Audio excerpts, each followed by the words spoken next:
Karman ghat Hanuman temple 800 ఏళ్ల చరిత్ర గల ఈ ఆలయం అప్పటి కాకతీయ యువరాజు అయిన రెండవ ప్రతాపరుద్రుడు వేటకు వెళ్ళినప్పుడు అక్కడ రామజపం చేస్తూ ధ్యానాంజనేయ స్వామి దర్శనం ఇవ్వడంతో అక్కడ ఆలయం నిర్మించారు. 15వ శతాబ్దంలో ఔరంగజేబ్ హిందూ దేవాలయాల్ని కూల్చేయాలని దండయాత్ర చేస్తూ తన సైన్యాన్ని గుడికి పంపించాడు. వాళ్ళు ధ్వంసం చేయడానికి ప్రయత్నించి ఏమీ చేయలేకపోయారు. అది విన్న ఔరంగజేబ్ కోపంతో తానే గుణపం పట్టుకుని వచ్చి ఒక రాయిపై కొట్టగా ఉరుముల మెరుపులతో ఆకాశం నుండి గంభీరమైన గొంతుతో హే రాజన్ మందిర్ తోడ్నా హేతో పెహలా తూ కరో మన్గట్ అనగా హే రాజా మందిరాన్ని కూల్చాలంటే ముందు నీ హృదయాన్ని రాయి చేసుకో అని వినిపించింది. అది విన్న ఔరంగజేబు అక్కడి నుండి వెళ్ళిపోయాడు. కాలక్రమేణా ఈ స్థలాన్ని కర్మన్ ఘాట్గా పిలుస్తూ వచ్చారు. ఈ ఆలయంలో మనకి ఆంజనేయ స్వామి ధ్యానం చేస్తూ దర్శనమిస్తారు.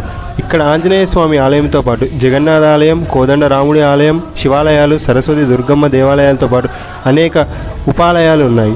హైదరాబాద్ ఎల్బీ నగర్ మెట్రో నుంచి 3 కిలోమీటర్ల దూరంలో ఉన్న ఈ ఆలయాన్ని ఎంతమంది దర్శించుకున్నారో కమెంట్స్లో చెప్పండి.